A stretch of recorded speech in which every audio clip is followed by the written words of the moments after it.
गोपिका जीवनस्मरणं गोविन्द गोविन्द। सद्गुरु विठ्ठलदास महाराज की जय। ஸ்ரீ கிருஷ்ண பரமாத்மாவை பார்த்து துரியோதனன் கேட்குறான், நீ என்னோட நேரடியா சம்பந்தியா இருந்தும் கூட இந்த பஞ்சபாண்டவர்களுக்கு நீ ஏன் அவ பக்ஷபாத்தியா இருந்துட்டு வர அப்படின்னு கேட்ட உடனே அப்ப பகவான் சொல்றார், அந்த பஞ்சபாண்டவர்கள் யார் தெரியுமா? மம பிராணாகி பாண்டவாக அப்படின்னு, என்னுடைய 5 பிராணங்களுக்கு சமம் அவர்கள். தர்மாத்மாக்கள். நீ என்னதான் சரீர பந்துவா இருந்தாலும் தர்மிஷ்டர்களா இருக்கக்கூடிய அவளுக்கு தான் அவ பக்ஷபாத்தியா தான் நான் இருந்து அவளுக்கு சப்போர்ட் பண்ணுவேன் அப்படின்னு கிருஷ்ணர் சொல்றார். அப்படி பஞ்சபாண்டவர்கள் மேல அப்படி ஒரு பிரியம் துரியோதனன் சம்பந்தியா இருந்தாலும் கூட. ஏன்னா துரியோதனன் பகவான் துரியோதனுடைய பெண்ணை கிருஷ்ணனுடைய பையனுக்கு கொடுத்துருக்கா, அதனால நேர் சம்பந்தி. அப்படி இருந்தும் கூட துரியோதனன் எதிரியா தான் பார்க்கிறார், ஏன்னா பஞ்சபாண்டவர்களுடைய எதிரியா இருக்கிறதுனால. இப்ப இந்த பஞ்சபாண்டவர்கள் அந்த லாக்ஷாகிரகம்னு சொல்லக்கூடிய அந்த அரக்கு மாளிகையிலேருந்து தப்பிச்சுண்டு அவ மாறு வேஷத்துல இந்த மாதிரி சஞ்சாரம் பண்ணிட்டு இருக்கும்போது அந்த திருப்பத தேசத்துல, அந்த திருப்பத ராஜாவனுடைய பாஞ்சால தேசத்துல திரௌபதி ஸ்வயம்வரமானது நடக்கிறது. அந்த திரௌபதி ஸ்வயம்வரத்துல தான் முதல்ல பஞ்சபாண்டவர்களும் கிருஷ்ணனும் சந்திச்சுக்கிறான் அந்த ஸ்வயம்வரத்துல. அதனால தானே அந்த அர்ஜுனன் விலாபம் பண்ணும்போது எத் சம்ஸ்ரயா திருபதகேக உபாகதானாம்னு, கிருஷ்ணன் விட்டுட்டு போயிட்டானே, என்னுடைய சாமர்த்தியத்தினால நான் இதான் பண்ணேன்னு நினைச்சேன், ஆனா இல்லை, எல்லாம் என் பிரபு பார்த்துட்டு இருக்கிறதுனால தான் இத்தனையும் நடந்திருந்தது, அன்னைக்கு தெரியல, இன்னைக்கு தான் தெரியறது எனக்கு அப்படின்னு எத் சம்ஸ்ரயா திருபதகேகம் உபாகதானாம்னு என்னைக்கு கிருஷ்ணரை முதல் தடவை பார்த்தாரோ அன்னிலேருந்து அர்ஜுனன் அந்த பிரலாபம் பண்ணிட்டு வரார். இதை நம்ம பிரதம ஸ்கந்தத்துல கேட்டோம். அந்த அர்ஜுனனுடைய பிரலாபத்தை முதல் தடவை சந்திக்கிறதே எங்க அப்படின்னா இந்த திரௌபதியினுடைய ஸ்வயம்வரத்துல தான். பஞ்சபாண்டவர்கள் உயிரோட இருக்காருன்னு சில பேருக்கு தான் தெரியும். கிருஷ்ணரும் சந்திச்சுண்டு அப்படி பரம சந்தோஷமா அந்த திரௌபதியினுடைய ஸ்வயம்வரத்தை முடித்து கொண்டு அவவா போனார்கள். இப்ப பஞ்சபாண்டவர்கள் இந்திரபிரஸ்தத்துல சௌக்கியமா இருக்கா. அப்படி இருக்கும்போது பாண்டவர்களை பார்க்கணும்னு சொல்லிட்டு பகவான் வரார். அப்படி வந்த உடனே பஞ்சபாண்டவர்களுக்கு கிருஷ்ணன் மேல அப்படி ஒரு ஆசை. கிருஷ்ணரை பார்த்த உடனே 5 பிராணன்களும் எழுந்துக்கிறது போல எழுந்துக்கிறார்கள் அப்படின்னு சுகாச்சாரியால் வர்ணிக்கிறார். அவர் சொன்னாரோனோ, பிராணாகி பாண்டவாகான்னு, என்னுடைய பிராணன்கள் 5 பிராணன்கள் போல அவர்கள்னு அப்படியே இங்க பிரம்மனிஷ்டாலும் வர்ணிக்கிறார். என்னன்னா கிருஷ்ணனை பார்த்து 5 பிராணன்கள் எழுந்துகிறது போல எழுந்துட்டு கிருஷ்ணரை பார்த்து அவ்வளவு சந்தோஷம் எல்லோரும் ஆலிங்கனம் செய்து கொள்கிறார்கள் கிருஷ்ணனை. உடனே கிருஷ்ண பகவான் தன்னை விட பெரியவரா இருக்கக்கூடிய தர்மபுத்திரருக்கு நமஸ்காரம் பண்றார். பீமனுக்கு நமஸ்காரம் பண்றாரா, பீமன் பெரியவன். உடனே பீமன் கிருஷ்ணனுடைய ஷோல்டர்ல தட்டி கொடுத்து, என்ன கிருஷ்ணா சௌக்கியமா அப்படின்னு விளையாட்டா சொல்லுவாராம். என்னதான் இருந்தாலும் சக்கியபாவத்துல இருந்தாலும் அவ பீமன் பெரியவரா இருக்கிறதுனால பீமனுக்கு நமஸ்காரம் பண்ணுவாராம் கிருஷ்ணர். அப்புறம் அர்ஜுனன் சமவயசா இருக்கிறதுனால ஆலிங்கனம் செய்து கொண்டு இப்படி நிற்கும் போது நக்குல சகதேவர்கள் அவ கிருஷ்ணருக்கு நமஸ்காரம் பண்ணி, நீங்க வந்தது ரொம்ப சந்தோஷம் அப்படின்னு சொல்றார்கள். இப்படி பேசிண்டே இருக்கும்போது அப்பதான் கல்யாணமாகி சௌக்கியமா இருக்கா திரௌபதி.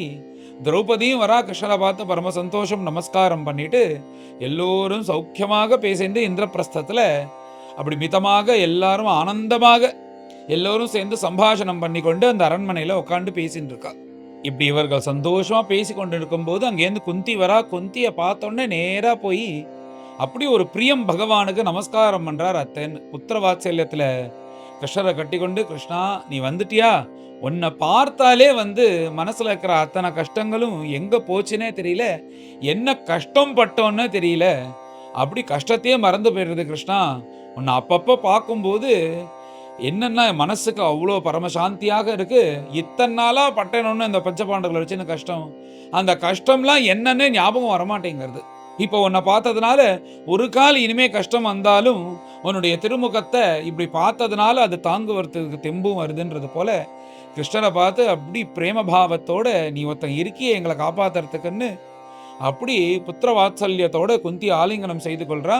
அப்படி குந்தி தேவிக்கும் நமஸ்காரம் பண்ணிட்டு அங்க இருக்கும்போது தர்மபுத்திரர் மேல கிருஷ்ணரை பார்த்து சொல்றார், கிருஷ்ணா நீ எங்க வரியோ அங்க செழிப்பு மங்களங்கள் எல்லாம் தனக்கு தானாவே வருது, ஆகையால நீ கொஞ்ச நாள் நீங்க இருந்து தங்கிட்டு போகக்கூடாதா, எங்களுக்கெல்லாம் பரமானந்தத்தை கொடுக்க கூடாதா அப்படின்னு தர்மபுத்திரர் பிரார்த்தனை பண்ணி கேட்கிறார் கிருஷ்ணர்கிட்ட. உடனே கிருஷ்ணரும் நினைச்சார், இப்போ மேலே வந்து வருஷ ருத்து வந்திருக்கு, 4 மாதம் வருஷா காலமாக இருக்கிறதுனால இதுக்கு மேலே பிரயாணம் பண்ண வேண்டாம்னு சொல்லிட்டு இந்திரபிரஸ்தத்திலே இந்த 4 மாதம் அங்கேயே இருப்போம்னு சொல்லிட்டு பஞ்சபாண்டவர்களோட சேர்ந்துட்டு அங்கேயே தங்கியிருக்கார் கிருஷ்ணர் இந்திரபிரஸ்தத்தில். அந்த பஞ்சபாண்டவர்களையும் ரொம்ப க்ளோஸ் டியரஸ்ட் யாருன்னா அர்ஜுனன் சமவயசாக இருக்கிறதுனால அர்ஜுனன் கூட அவர் பாட்டுக்கு ஜாலியாக சுற்றின்னு இருக்காராம். இப்போ வந்து என்னன்னா அந்த பிரம்மச்சாரி அந்த இது எந்த மனைவிகளும் கூட இல்லை, நண்பர்களோட சேர்ந்துட்டு இந்திரபிரஸ்தத்தை சௌக்கியமாக இருக்காராம் பகவான். அதை பண்ணாத இதை பண்ணாதன்னு சொல்கிறதுக்கு யாரும் இல்லை. அதனால் அர்ஜுனன் கூட சேர்ந்துட்டு அப்படி காட்டில் சஞ்சாரம் பண்ணிட்டு ரொம்ப சந்தோஷமாக உல்லாசமாக சுற்றின்னு இருக்கார். அந்த க்ஷத்ரியர்களுக்கு வேட்டையாடுறது தர்மமாக இருக்கிறதுனால நல்ல வேட்டையாடி அந்த மாம்சத்தை அந்த சமயத்தில் ஸ்ராத்தாதிகள் வேற வருதான் தர்மபுத்தருடைய ஆற்றுல. அப்போ அந்த வேணுங்கிற உயர்ந்த மாம்சத்தை வேற இந்த ஸ்ராத்தத்துக்கு அனுப்பி வைக்கிறார். இப்படி அவள் காட்டில் சஞ்சாரம் பண்ணிகிட்டே இருக்கும்போது அங்கே யமுனை இருக்குது. அந்த யமுனையில் போய் கொஞ்சம் களைப்பாக இருக்கிறதுனால ஜலத்தை குடிச்சிட்டு அர்ஜுனனும் கிருஷ்ணனும் கொஞ்சம் ஸ்நானம் பண்ணி அவளுடைய சிரமத்தை போக்கிக்கிறா. அப்போ என்ன ஆச்சரியம்னா ஒரு ஸ்திரீ அங்கே சஞ்சாரம் பண்ணிட்டு இருக்கா. அந்த ஸ்திரீ பார்த்தா சாதாரண ஸ்திரீ போல இல்லை, அப்படியே பார்த்தா வணங்குவது போல அந்த ஒரு ரூபம் லாவண்யம் அப்புறம் அந்த ஷீலம் பார்த்தாலே தெரியறது ஒரு உயர்ந்த பெண், நல்ல சாரித்திரமுடைய பெண் அப்படின்னு பார்த்தாலே தெரியறது. ஆனாலும் கூட ஏதோ ஒரு ஆசை மனசுல உயர்ந்த மனிதனை விவாகம் செய்து கொள்ளணும் அப்படின்ற ஒரு ஆசையோடைய அந்த தப்பனையோட ஒரு தீவிர தபஸ் பண்ணுவது போல அப்படி பண்ணிண்டே அந்த இடத்துல சஞ்சாரம் பண்ணிட்டு இப்படி சுத்துவது போல தோன்றது அந்த அர்ஜுனனுக்கும் கிருஷ்ணனுக்கும். பார்த்த உடனே கிருஷ்ணர் அர்ஜுனனை கூப்பிட்டு அவள் யாரு, எதுக்கு இங்க சஞ்சாரம் பண்ணிட்டு இருக்கான்னு நீ போய் விசாரின்னு கிருஷ்ணர் சொன்னார். உடனே அர்ஜுனன் அங்கேருந்து வந்து அந்த சஞ்சாரம் பண்ணிட்டு இருக்கிற அந்த பெண்மணியை பார்த்து நீ யாருமா, இங்க எதுக்கு இப்படி சஞ்சாரம் பண்ணிட்டு இருக்கேன்னு அர்ஜுனன் கேட்கிறார் அந்த பெண்ணை. உடனே அந்த ஸ்திரீ பதில் சொல்றா அர்ஜுனனை பார்த்து, என் பேர் காளிந்தி என்று பெயர். இந்த காளிந்தின்னா யமுனை தான், யமுனைக்கு இன்னொரு பேர் காளிந்தி அப்படின்னு பெயர். அப்போ சொல்லும்போது இந்த காளிந்தி என்ன சொல்றான்னா, நான் சூரியனுடைய புத்திரி, எனக்கு காளிந்தி என்ற பெயர். நான் வந்து பிறந்ததுலேருந்தே எனக்கு அந்த விஷ்ணு மகாவிஷ்ணு மேலே அப்படி ஒரு ஆசை.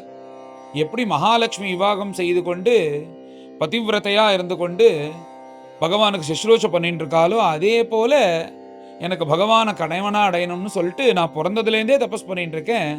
ஆகையால் என்னுடைய அப்பா இந்த ஜலத்தில் இந்த யமுனை நதிக்கு உள்ள யாருக்கும் தெரியாமல் ஒரு அரண்மனையை கட்டி கொடுத்து அதில் நான் வசித்து கொண்டு பகவானை குறித்து தபஸ் பண்ணிட்டு இருக்கேன் பல வருஷங்களாக. எனக்கு அப்பேற்பட்ட மகாவிஷ்ணுவே வந்து கணவனாக அடையணும் அப்படின்னு சொல்லிட்டு நான் இங்கே தபஸ் பண்ணிட்டு இருக்கேன்னு தன்னுடைய கதையெல்லாம் சொல்கிறார். உடனே அர்ஜுனன் இத்தனை விஷயத்தையும் கிருஷ்ணர்கிட்ட சொன்ன உடனே கிருஷ்ணர் வந்து அந்த காளிந்தி முன்னாடி வந்து நிற்கிறார். நின்ன உடனே எந்த பிரபுவை குறித்து நாம் இத்தனை நாளாக தபஸ் பண்ணிட்டு இருக்கோமோ அந்த பிரபுவே வந்து நிற்கிறது போல அந்த காளிந்திக்கு தோன்றது. உடனே நாதா அப்படின்னு வந்து திருவடியில் விழறா. இப்போ அர்ஜுனனுக்கும் புரிஞ்சிருத்து இந்த காளிந்தி வந்து கிருஷ்ணரை விவாகம் செய்து கொள்வதற்காக தான் இங்கே இப்படி தபஸ் பண்ணிட்டு இருக்கான்னு, இவ கிருஷ்ணர் கூட சேர்றதுக்காகன்னு தெரிந்து கொண்டா. உடனே அந்த காளிந்தியை கையை கொடுத்து தன் ரதத்தில் ஏற்றிண்டு கிருஷ்ணர் அர்ஜுனன் காளிந்தி திரும்பவும் தன்னுடைய அரண்மனைக்கு இந்திரபிரஸ்தத்துக்கு வரா. மேலே இங்கே வந்து 4 மாதம் தங்கணும் ஒன்றும், அதனால் இப்போ உடனே துவாரகைக்கு போகாததுனால இந்த காளிந்தி கூட இங்கே இருக்கணுன்றதுக்காக விஸ்வகர்மாவை கூப்பிட்டு இந்திரபிரஸ்தம் அந்த அரண்மனையோட சேர்த்து இன்னொரு அரண்மனையை தங்குவதற்காக எக்ஸ்டென்ஷன் மாதிரி ஒன்று கட்ட சொன்னாராம், தான் காளிந்தி கூட சௌக்கியமாக இருக்கிறதுக்காக. அப்படியே ராத்திரியாக வந்து அந்த விஸ்வகர்மாவும் கட்டி கொடுக்குறான். அந்த அரண்மனையில் கிருஷ்ணர் தங்கின்னு இருக்கார் இந்த காளிந்தியோடு சேர்ந்து கொண்டு. இங்கே இந்திரபிரஸ்தத்தை தங்கின்னு இருக்கும்போது அப்போதான் இந்த காண்டவ பிரஸ்தம்ன்ற காண்டவ வனத்தை இருக்கிறது. அர்ஜுனனுக்கு அந்த அக்னி பகவான் வந்து கவச்சங்கள்லாம் கொடுக்கறது எல்லாம் நடக்கிறது. பகவானுடைய கிருப்பையினால, அக்னி பகவானுடைய கிருப்பையினால அந்த காண்டவ பிரஸ்தத்தை அர்ஜுனன் எரிக்கிறார். அக்னியும் சந்தோஷப்பட்டு அப்போதான் திவ்யமான ஒரு ரதம், ஸ்வர்ணமயமான ஒரு ரதம், அப்புறம் காண்டீபத்தை கொடுத்து அப்புறம் ஒரு அம்புரா துணி. அதில் என்னன்னா எவ்வளோ எடுத்தாலும் நாம் வந்து ரீஃபில் பண்ணவே வேண்டாம், அது பாட்டுக்கு அதுலேருந்து அம்புரா துணி பில்லு வந்துட்டே இருக்குமா. நீ எத்தனை எடுத்தாலும் அர்ஜுனனுடைய அந்த வேகத்துக்கு அத்தனை அம்புகள் அந்த அம்புரா துணியில இருந்துட்டே இருக்கும். அப்படி ஒரு அம்புரா துணியும் அற்புதமான ஒரு காண்டீபமும் அக்னி பகவான் அனுகிரகம் பண்ணி, கூடவே வந்து யார் குத்தினாலும் எது பண்ணினாலும் பிளக்க முடியாத ஒரு கவச்சத்தையும் கொடுத்தாராம் அக்னி பகவான். இதெல்லாம் எதுக்குன்னா பின்னாடி மகாபாரத யுத்தத்துல ஜெயிக்கிறதுக்கு உபயோகப்படும்ன்றதுனால அக்னி பகவான் கொடுத்தார். அதெல்லாம் கிடைச்ச உடனே அர்ஜுனனுக்கும் பரம சந்தோஷம். இதுல இன்னொன்னு என்ன நடக்கிறதுன்னா, அந்த காட்டை எரிக்கும் போது அதுல மயன்னு ஒருத்தன், அவனும் வந்து சாபத்தினால உள்ள இருக்கான். இப்ப அவன் சாப விமோசனம் அடைந்த உடனே அர்ஜுனனுக்கு ஒரு கிஃப்டாக மாயா மண்டபத்தை ஒன்று கொடுக்குறான். அது எப்படி இருக்குன்னா பார்க்கறதுக்கு ஜலம் மாதிரி இருக்கும், ஆனா கிட்டக்க பார்த்தா அது நிலம் மாதிரி இருக்கும். ஆனா பார்த்தா நிலம் மாதிரி இருக்கும், கிட்டக்க போனா அது ஜலமா இருக்கும்னு இப்படி மாதிரி இந்த தோற்றங்கள்லாம் வருது. துரியோதனன் காலை வச்சு ஏமாறுறதெல்லாம் இந்த மண்டபத்துல தான். அந்த மண்டபத்தையே ஒரு கிஃப்டாக அர்ஜுனனுக்கு கொடுத்த உடனே அது கொண்டு வந்து இந்திரபிரஸ்தத்துல வைத்து கொண்டான் அர்ஜுனன். இப்படி எல்லோருக்கும் இந்த காண்டவ பிரஸ்தத்தை அழிச்ச உடனே வேணுங்கிறதுல கிடைச்சது. இது மகாபாரதத்துல இந்த கதைகள்லாம் விஸ்தாரமா வருது. எப்படி பகவான் அந்த அர்ஜுனனுக்கும் இந்த காண்டீபெல்லாம் கிடைக்கிறது போல பண்ணி இந்திரபிரஸ்தத்துல தங்கி கொண்டு காலிந்தியை கூட அந்த அரண்மனையில சந்தோஷமா இருந்து கொண்டு, இந்த மழை காலம் முடிஞ்ச உடனே அந்த காலிந்தியை அழிச்சுட்டு துவாரகைக்கு வந்து யதோக்தமா யதா விதியாக விவாகம் செய்து கொண்டு அவ்வாறு துவாரகையில காலிந்தியோட சௌக்கியமா இருக்கார். இப்பொழுது ருக்மிணி, ஜாம்பவதி, சத்யபாமா, காலிந்தின்னு 4 பேர்களை கல்யாணம் பண்ணிட்டார். மேல அவந்தி தேசத்து அரசனா இருக்கக்கூடிய அந்த அரசனுக்கு மித்ரவிந்தா அப்படின்ற ஒரு பெண், அந்த பெண்ணுக்கும் கிருஷ்ணன் மேல அப்படி ஒரு ஆசை விவாகம் செய்து கொள்ளணும்னு. விந்தன் அணுவிந்தன்னு 2 சகோதரர்கள் அங்க. அவ யாருன்னா துரியோதன பட்சத்துல உள்ளவர்கள். துரியோதனனுக்கு பஞ்சபாண்டவர்கள் வந்து விரோதிகளா இருக்கிறதுனால, பஞ்சபாண்டவர்களுடைய பட்சத்துல கிருஷ்ணர் இருக்கிறதுனால, இந்த விந்தன் அணுவிந்தனுக்கு கிருஷ்ணருக்கு இந்த மித்ரவிந்தைய விவாகம் செய்து கொடுக்க கூடாதுன்னு, கிட்டத்தட்ட ருக்மிணி மாதிரியே தான் அந்த மாதிரி பண்ணக்கூடாதுன்னு அவ ஒத்த காலில் இருக்கிறா. அவ துரியோதன பட்சத்துல இருக்கிறதுனால இப்படி மித்ரவிந்த தன்னை ஆசைப்படுறான்னு பகவான் தெரிந்து கொண்டு எப்படி ருக்மிணிய ராட்சச விதானத்துல தூக்கின் வந்தாரோ அதே மாதிரி இந்த மித்ரவிந்தையும் ராட்சச விதானத்துல தூக்கின் வந்து துவாரகையில யதோக்தமாக விவாகம் செய்து கொண்டார். இப்போ 5 மகிஷிகளோட துவாரகையில சந்தோஷமா இருக்கார் பகவான். அடுத்ததாக பகவான் சத்யாவை விவாகம் செய்து கொள்கிறார். இந்த சத்யாவை விவாகம் செய்து கொள்றதே ஒரு அழகு. இந்த சத்யா யாரு அப்படின்னா கோசல தேசத்து ராஜாவனுடைய பெண். இந்த கோசல தேசத்து ராஜாவா இருக்கக்கூடிய நக்னஜித்து அவரே பரம விஷ்ணு பக்தன். தான் பரம விஷ்ணு பக்தனா இருந்து பகவான் அற்புதமாக ஆராதனம் பண்ணி கொண்டு அப்படி இருக்கிற இந்த நக்னஜித்துக்கு சத்யா என்ற பெண்ணு அப்படி ரூபவதியாகவும் சீலவதியாகவும் குணவதியாகவும் அப்படி இருக்கலாம். சத்யாவை இந்த சத்யாவை விவாகம் செய்து கொள்ளணும்னு அத்தனை ராஜாக்கள் ஆசைப்படுறார்கள். ஆனா இந்த சத்யாவை விவாகம் செய்து கொள்ளணும்னா அதுக்கு ஒரு பந்தயம் வச்சிருக்காரு இந்த நக்னஜித்து. ஏன்னா இப்படி ரூபவதி சீலவதி குணவதியா இருக்கிறவளை வந்து நல்ல வீர பராக்கிரமத்தோட இருக்கக்கூடிய ஒரு பையனுக்கு தான் கல்யாணம் பண்ணி கொடுக்கணும்னு அவர் தீர்மானம் பண்ணிட்டார். அதுக்கு என்ன பந்தயம் வச்சிருக்கார் அப்படின்னா, ஒரு முரட்டு காளைகள் 7 காளைகள், 1 2 கிடையாது 7. அந்த 7 காளைகளும் ஒரே சமயத்துல வரும். அந்த 7 காளைகளும் யார் அடக்கி அது கழுத்துல கயிறை போட்டு அது அப்படியே அனாயாசமாக இழுத்துன்னு வந்து ஒரு இடத்துல கட்டணும். அப்படி கட்டிட்டான்னா அவன் பந்தயத்துல ஜெயிச்சிட்டான். அவளுக்கு இந்த சத்யாவை விவாகம் செய்து கொடுக்கறது அப்படின்ற மாதிரி இது ஒரு பந்தயமாக வைத்தார். இந்த ஒரு காளையை வந்து கட்டுப்படுத்துறதே ரொம்ப கஷ்டம். ஒரே சமயத்துல இந்த 7 காளையும் அடைக்கணும்னா எப்படி சாத்தியம்? நிறைய பேர் வந்து முயற்சி பண்ண பார்த்தா முடியல அவளால. இப்படி முடியலையே, இந்த சத்யாவை விவாகம் பண்ணிக்க முடியலையேன்னு சொல்லிட்டு எல்லோரும் கிளம்புறா. இந்த சத்யாவும் எப்படின்னா அவளும் பரம சாத்வி. தன் மனசுல உத்தம புருஷனாக ஒரு புருஷனை நினைத்து கொண்டு இவரை தான் விவாகம் செய்து கொள்ளணும்னு சின்னப்பத்திலேருந்தே நினைச்சுட்டு இருக்கா. யாரும் இவன்லாம் பார்த்து எவன்லாம் இந்த பந்தயத்துக்கு வரானோ அவன் ஜெயிக்க கூடாதுன்னு மனசுல நினைச்சிட்டு இருக்கா. ஏன்னா அந்த மாதிரி இல்லை, தான் ஒரு புருஷனை மனசுல நினைச்சிட்டு இருக்காலும் அந்த மாதிரி இல்லை. இப்படி இருந்துட்டே இருக்கும்போது பகவானும் இந்த விஷயத்தை தெரிந்து கொண்டு இந்த சத்யா மேல ஆசை கொண்டு அவளை விவாகம் செய்து கொள்ளணும்னு சொல்லிட்டு பகவானும் கோசல தேசத்துக்கு வரார். அப்படி பகவான் வரான்னு தெரிஞ்ச உடனே நக்னஜித்து இவர் இயற்கையாவே விஷ்ணு பக்தனா இருக்கிறதுனால பகவான் வரான்னு தெரிஞ்சுக்கொண்டு அர்க்கியபாத்திய ஆச்சமணி எல்லாம் கொடுத்து பூர்ண கும்பத்தெல்லாம் கொடுத்து இந்த ராஜ்யத்துக்கு வந்தேலே என் ராஜ்யமே பரிபூர்ணமாச்சு, என் குடும்பமே தன்யமாச்சுன்னு சொல்லிட்டு பகவானுக்கு அப்படி ஒரு பூஜை உபச்சாரங்கள்லாம் நடக்கிறது. நீங்க எதுக்கு இங்க வந்திருக்கேன்னு ஏதாவது விஷயம் உண்டா அப்படின்னு கேட்ட உடனே, ஆமா உங்களுடைய பெண்ணை விவாகம் செய்து கொள்வதற்காக வந்திருக்கேன்னு கிருஷ்ணர் சொல்றார். இப்பேற்பட்ட மாப்பிள்ளை எனக்கு கிடைக்கிறது என்னுடைய பரமபாக்கியம், அவசியம் பண்ணி தரேன். ஆனா ஒரு விஷயம் அப்படின்னார். என்ன விஷயம் அப்படின்னு பகவான் கேட்ட உடனே, நீங்க கேட்டா எதை வேணாலும் கொடுத்துருவேன். என் ராஜ்யம், என் மனைவி, என் பெண், என் உயிரா இருந்தாலும் கூட கொடுத்துருவேன். ஆனா என் பெண்ணுக்கு ஒரு பந்தயம் இப்ப வச்சிருக்கேன். அது இல்லாதபடிக்கு உங்களுக்கு நான் கொடுத்தேன்னா எல்லாரும் உங்களை தப்பா பேசுவான் அடுத்தது. அதனால இந்த பந்தயம் என்ன அப்படின்றத உங்கள்கிட்ட சொல்லிடுறேன். நீங்க அதுல ஜெயிச்சு தாராளமா என் பெண்ணை அழிச்சுன்னு போலாம். அதுதான் நானும் ஆசைப்படுறேன் அப்படின்ன உடனே பகவான் என்ன பந்தயம்னு கேட்டார். அந்த 7 காளைகளை அடக்கணும் அப்படின்னு இந்த பந்தயத்தை சொல்றார். கிருஷ்ணர் இங்க பேசிட்டு இருக்கார். தூரக்கலேந்து அந்த சத்யா இந்த கிருஷ்ணரை பார்க்கறான். பார்த்த உடனே மனசு அபகரணம் ஆயிடுத்து. எந்த புருஷனை மனசுல நினைச்சுட்டு இத்தனை நாளா ஆசைப்பட்டு இருந்தாலோ அந்த புருஷன் வந்து நிக்கிறது போல இருக்க கிருஷ்ணரை பார்த்தா, எப்படியாவது இவர் ஜெயிச்சா நன்னா இருக்குமே இந்த பந்தயத்துல அப்படின்னு சொல்லிட்டு இவர் விவாகம் செய்து கொண்டு இவர் கூட சௌக்கியமா இருக்கலாமேன்னு தன் மனசை கிருஷ்ணர்கிட்ட பறி கொடுத்துட்டா. அப்படி கிருஷ்ணரை பார்த்து பரமானந்தப்படுறா மனசார. மேல இந்த சத்யாவும் எப்படின்னா சின்ன பத்திலே நிறைய விரதங்கள் நியமங்கள்னு ருக்மிணி மாதிரியே நிறைய அனுஷ்டானங்கள் பண்ணியிருக்காலாம். பகவான் மேலதான் அப்படி அலாதியான ஆசை. இந்த மகாபுருஷனை பார்த்த உடனே அவளுக்கு பகவான்னு தோன்றது. எப்பேற்பட்ட பிரபு நீங்கள், உங்ககிட்ட யாரெல்லாம் இருக்கா, பிரம்மதேவன், பரமேஸ்வரன், இந்திரன், இத்தனை பேரும் இருக்கா. அப்பேற்பட்ட சபாநாயகன், சபாபதி எல்லாம் நீங்க இருக்கிறதுனால தான் இந்த உலகமே சுபிக்ஷமா இருக்கா. அப்பேற்பட்ட பிரபுவுக்கு நான் என்ன பண்ண முடியும்?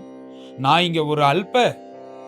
ஆனா நீங்க உங்களுடைய கருணையினால என்னை ஏத்துக்கணும்னு இப்படி மனசார கிருஷ்ணர்கிட்ட தன்னுடைய பிரார்த்தனையை முன்வைக்கிறாளாம். நீங்க விவாகம் செய்து கொண்டு என்னை அழிச்சுன்னு போகணும். இப்படி கிருஷ்ணர்கிட்ட மனசை பறி கொடுத்துட்டா. இப்படி பறி கொடுத்ததுக்கு அப்புறம் பகவானும் மேலே பேஷா ஏற்பாடு பண்ணுங்கோ, நானும் பந்தயத்துக்கு சித்தமா இருக்கேன், நான் ஜெயிச்சே சத்யாவை அழிச்சுன்னு போறேன் அப்படின்னு சொன்ன உடனே அந்த நக்னஜித்தும் பரம சந்தோஷப்படுறார். உடனே இந்த பந்தயத்தை ஏற்பாடு பண்ணினார். எப்படி அந்த யுத்தம் நடக்கும் அப்படின்னா, இந்த ஒரு மைதானத்துக்கு நடுப்புற 7 துவாரங்கள், அந்த 7 துவாரத்திலேருந்து இந்த காளைகள் வரும். நடுப்புற அந்த புருஷன் நிக்கணும். அதை பார்க்கறதுக்கு எல்லாரும் நிக்கிறது போல ஒரு ஸ்டேடியம் மாதிரி வச்சிருப்பா. இதை அடக்கணும். இந்த மாதிரி அடக்கிட்டு அவன் ஜெயிச்சான்னா அந்த காளைகளை கொண்டு போய் கட்டுறதுக்குன்னு ஒரு இடம் இருக்கு. அங்க போய் கட்டிட்டான்னா அவன் ஜெயிச்சிட்டான்னு அர்த்தம். அவன் ஜெயிச்சவனுக்கு சத்யா விவாகம் செய்து கொடுக்கணும். இந்த மாதிரி நிறைய பேர் வந்து முயற்சி பண்ணியிருக்கா. ஆனா வந்து யாராலையும் முடியல. இப்ப பகவான் மேல ஏற்பாடு பண்ணுன்னு சொன்ன உடனே எல்லாம் தன்னுடைய ஆபரணங்கள்லாம் அவுத்து வச்சுட்டு அந்த பீதாம்பரத்தையே மூல கச்சமாக நல்ல இருக்க கட்டிண்டு அப்படியே ஒரு கண்ணங்கரீடு புருஷன் அற்புதமாக பார்க்கறதுக்கே பரமானந்தமா இருக்கு. இப்ப அலங்காரமே இல்லாம உடம்புல வஸ்திரம் மாத்திரம் வச்சுன்னு வந்திருக்காராம் அந்த சண்டை போடுறதுக்கு. அப்பயும் பார்க்கறதுக்கு அழகா இருக்காராம் கிருஷ்ணர். அப்படி நடுப்புற நின்னுட்டு தன் உடம்பு கைகால் எல்லாத்தையும் சொட்டு கொடுத்துட்டு சித்தமா இருக்கார் கிருஷ்ணர். இந்த மேல காலை வருது, அது கூட சண்டை போடணும் அப்படின்னு. இப்படி எல்லாம் சொன்ன உடனே அந்த டோர் ஓப்பன் ஆகுது. அந்த 7 காளைகளும் ஒரே மாதிரியே வருதான். அப்படி வளர்த்து வச்சிருக்காராம் அவர். அப்படியே கோரமாக அந்த கொம்புகள்லாம் பார்த்தா குத்தி அப்படியே தூக்கி போட்டுரும் போல இருக்கு. அப்படி இருக்கு, யானை மாதிரி இருக்கு ஒவ்வொரு காளையும். அப்படி வரும்போது பகவான் பார்த்தார். சாதாரணமா இருக்கிற மனுஷன் பார்த்தே ஓடி போயிடுவான். அவனும் வந்து அந்த ஆடியன்ஸா போய் உட்காந்துருவான், நான் இந்த போட்டிக்கு வரல அப்படின்னு. தைரியமாக பகவான் பார்த்தார். ஆத்மானம் சப்ததா கிருத்வான்னு 7 காளைகளோன்னும் தன்னை 7ஆக மாத்தின்றாராம். எப்படி ராசக்கிரீடை பண்ணும்போது எப்படி நூற்றுக்கணக்கான கோபிகைகள் இருக்கும்போது நூற்றுக்கணக்கான கிருஷ்ணனா மாறினாரோ, அதே போல 7 காளைகளுக்கு ஒவ்வொரு காளைக்கும் ஒவ்வொரு கிருஷ்ணனாக மாறி அப்படி பார்க்கும்போது அடக்கும்போது பார்த்தா 7 கிருஷ்ணன், ஆனா ஒரே கிருஷ்ணன் போல தெரியத்தான். அந்த கொம்பை பிடிச்சி இப்படி இப்படி பண்ணும்போது இது என்ன ஒரு கிருஷ்ணன் சண்டை போடுறாரா, இல்லை 7 கிருஷ்ணன் சண்டை போடுறாளா, இல்லை அங்கே பின்னாடி ஏதாவது கண்ணாடி வச்சிருக்காளா, அப்படி இருக்கான் அவர் சண்டை போடுறது. அற்புதமாக சண்டை போடுறாரு. இப்படி அந்த கொம்பை அடக்கிறது, இப்படி பிடிக்கிறது, வாழை பிடிச்சி இழுக்கிறது, அபாரமான யுத்தம் நடக்கிறது அந்த காளைகள் கூட. அப்படி யுத்தம் பண்ணிண்டே அப்பப்போ இந்த சத்யாவை பாப்பாராம் சிரிச்சுண்டே. அந்த சத்யாவும் வெக்கத்தோட தலையை குனிச்சுப்பா. அப்பப்போ இந்த மாடு வந்து இப்படி கிருஷ்ணரை ஹிம்சை பண்ணும்போது சத்யாவோட முகமும் மாறுறது. எப்படியாவது இவர் ஜெயிக்கணும், எப்படியாவது இவர் ஜெயிக்கணும்னு ஆவலோட மேலே உட்காந்துட்டு சத்யா ஆசையா பார்த்துட்டு இருக்கா கிருஷ்ணர் ஜெயிக்கணும் அப்படின்னு. இப்படி அப்படியும் பண்ணி எப்படியோ பகவான் அந்த கொம்பை பிடிச்சி அப்படியே அடக்கிட்டார். 7 காளைகளையும் ஒரே சமயத்துல அப்படியே அடங்கி கீழே விழுந்தது.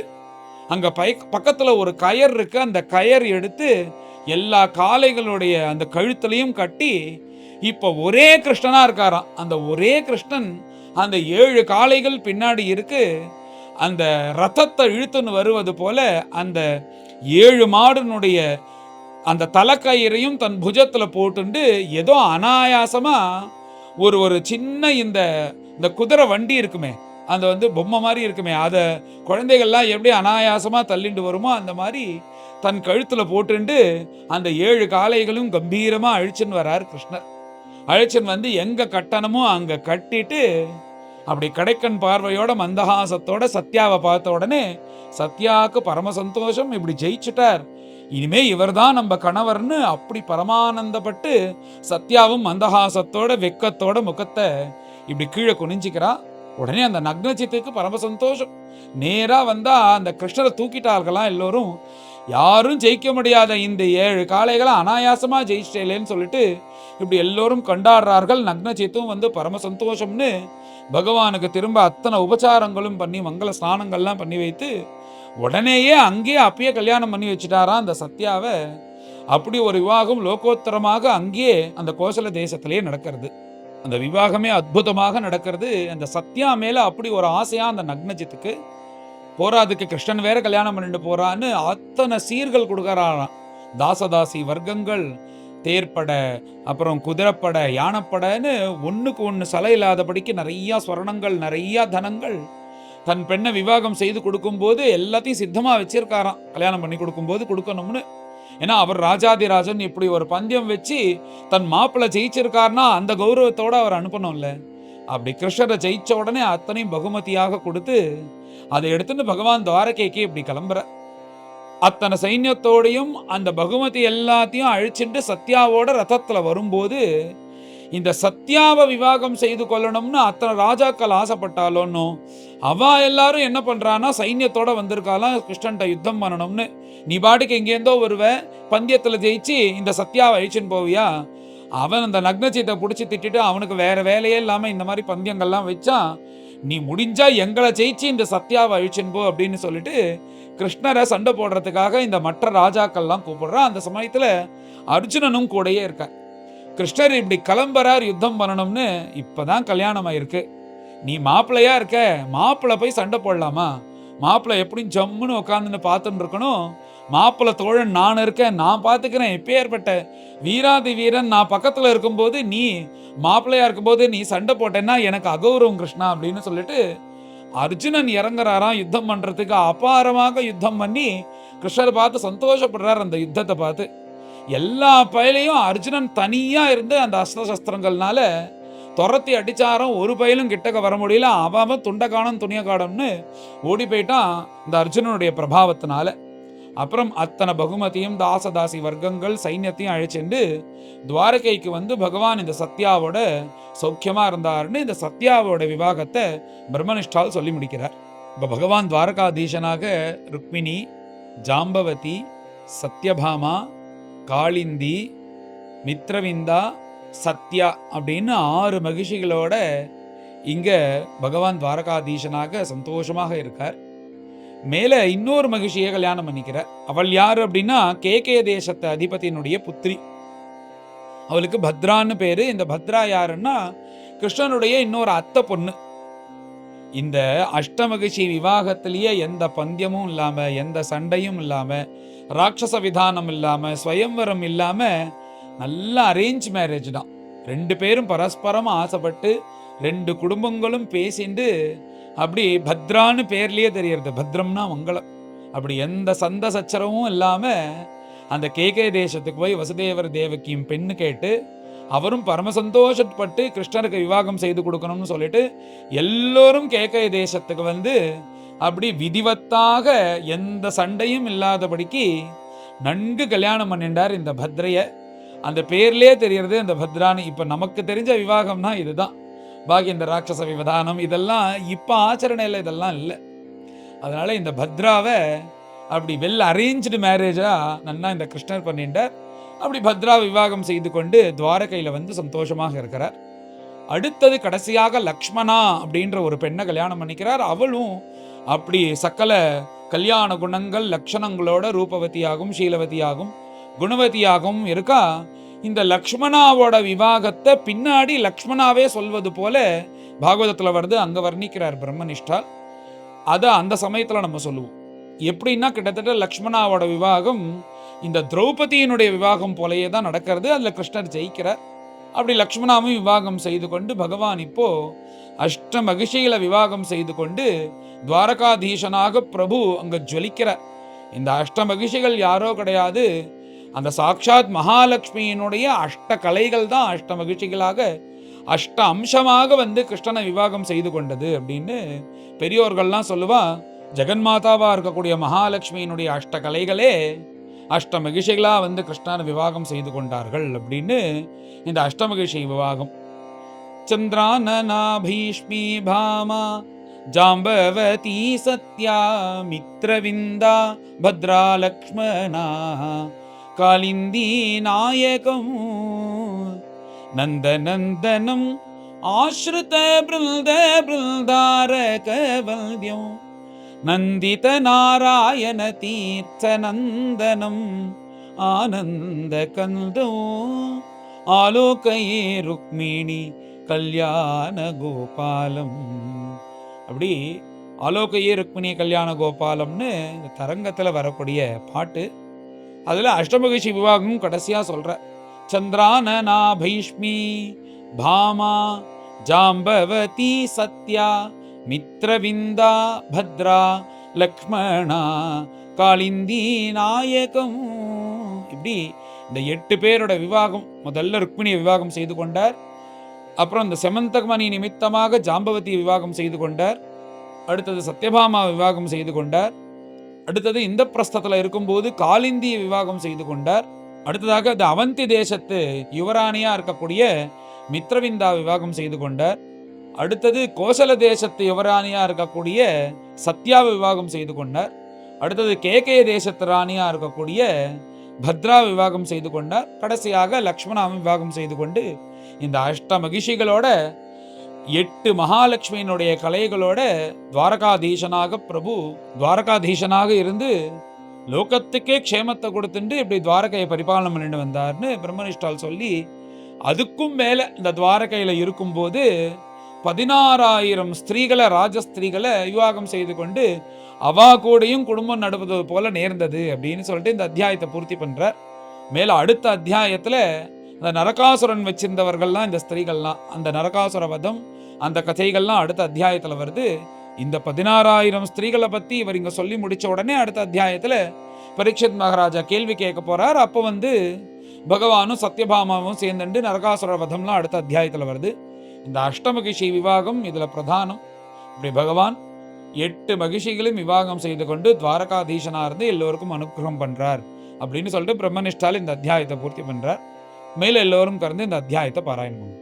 அச்ச அஷ்டபஞ்சாசத்நமோऽध्यायः श्रीशुक उवाच एकदा पाण्डवान् द्रष्टुं प्रतीतान् पुरुषोत्तमः इन्द्रप्रस्थं गतः श्रीमान् युयुधानादिभिर्वृतः दृष्ट्वा तम् आगतं पार्थाः मुकुन्दमखिलेश्वरम् उत्तस्थुः युगपद्वीराः प्राणाः मुख्यमिवागतम् परिष्वज्य अच्युतं वीराः अङ्गसङ्गहतेन सह सानुरागस्मितं वक्त्रं वीक्ष्य तस्य मुदं ययुः युधिष्ठिरस्य भीमस्य कृत्वा पादाभिवन्दनं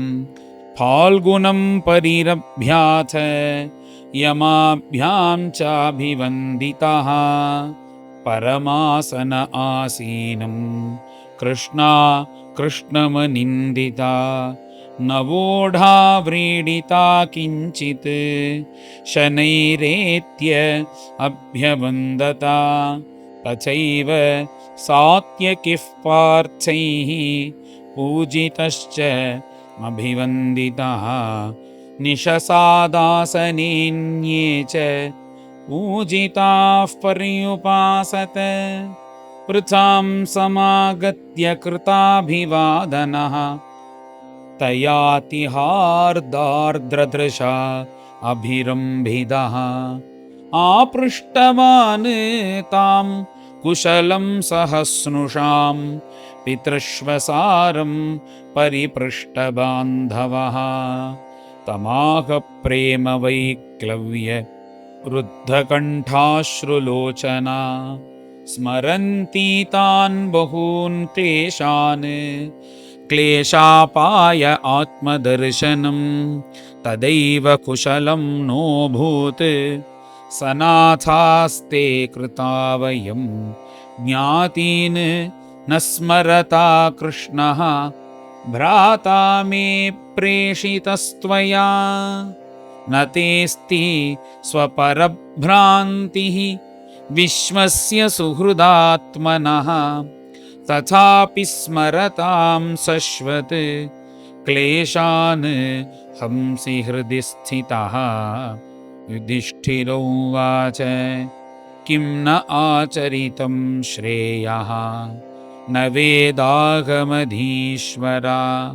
योगेश्वराणां दुर्दर्शः यन्नो दृष्टः कुमेधसाम् इति वै वार्षिकान् मासान् राज्ञा सह अभ्यर्थितः सुखं जनयन् नयनानन्दम् इन्द्रप्रस्थौकसां विभुः एकदा रथमारुह्य विजयो वानरध्वजं गाण्डीवं धनुरादाय तूनो चाक्षयसायकौ साकं कृष्णेन सन्नद्धः विहर्तुं विपिनं वनं बहुयालमृगाकीर्णं प्राविशत् परवीरः तत्राविद्यच्छरैः व्याघ्रान् सूकरान् महिषान् रुरून् शरभान् गवयान् खड्गान् हरिणान् शशशल्लकान् तान्निन्युः किङ्कराराज्ञे मेध्यान् पर्वणि उपागते तृट्परीतः परिश्रान्तः बीभत्सुः यमुनामगात् तत्रोपस्पृश्य विशदं पीत्वा वारिमहारथौ कृष्णौ ददृशतुः कन्यां चरन्तीं चारुदर्शनां ताम् आसाद्यवरारोहां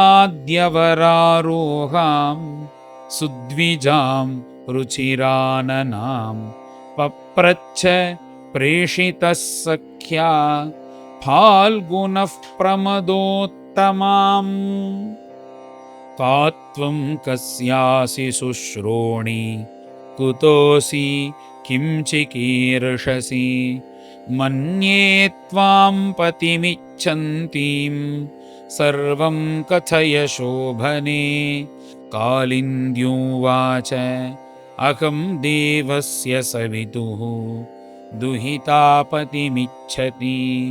विष्णुं वरेण्यं वरदं तपः परममास्थिता नान्यं पतिं वृणे वीरा तमृते श्रीनिकेतनं तुष्यतां मे स भगवान् मुकुन्दो अनाथसंश्रयः कालिन्दीति समाख्याता वसामि यमुनाजले निर्मिते भवने पित्रा यावत् अच्युतदर्शनं तथा वदत् गुडाकेशः वासुदेवाय सोऽपि तां रथम् आरोप्य तद्विद्वान् धर्मराजमुपागमत् यदैव कृष्णः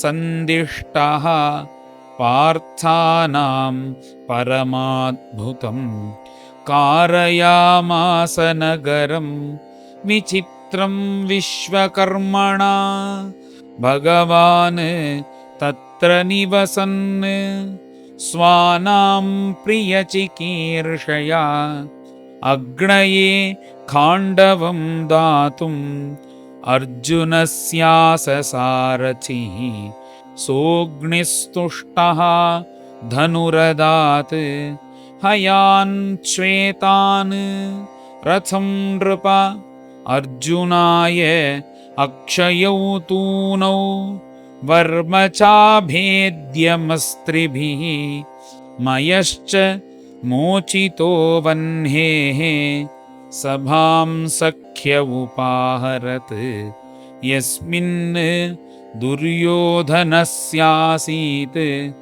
जलस्थलदृशि भ्रमः स तेन समनुज्ञातः सुहृद्भिश्च अनुमोदितः आययौ द्वारकां भूयः सात्यकि प्रमुखैर्वृतः अथोपयेमे कालिन्दीं सुपुण्यर्त्वृक्षऊर्जिते वितन्वन् परमानन्दं स्वानां परममङ्गलम् विन्दानुविन्दावावन्त्यौ दुर्योधनवशानुगौ स्वयंवरे स्वभगिनीं कृष्णे सक्तां न्यषेधतां राजाधिदेव्यास्तनयां मित्रविन्दां पितृष्वसुः प्रसह्य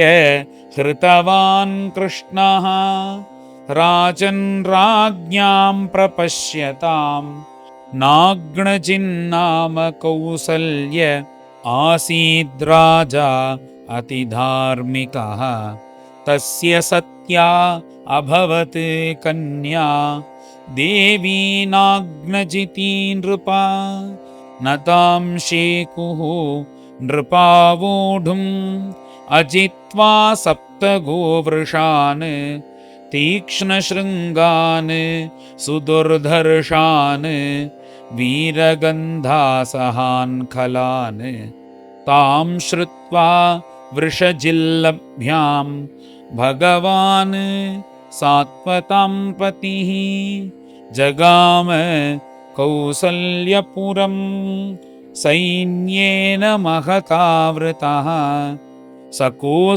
सकोसलपतिष्प्रीतः प्रत्युत्थान आसनादिभिः अर्हणेनापि गुरुणा पूजयन् प्रतिनन्दितः वरं विलोक्याभिमतं समागतं नरेन्द्रकन्या चकमे रमापतिं भूयादयं मे पतिराशिषो मलाः करोतु सत्या यदि मे धृतो व्रतैः यत्पादपङ्कजरजः शिरसा बिभर्ति श्रीरब्जजः स गिरिशः सह लोकपालैः लीलातनुः स्वकृतसेतुपरीप्सयेषः काले दधत्स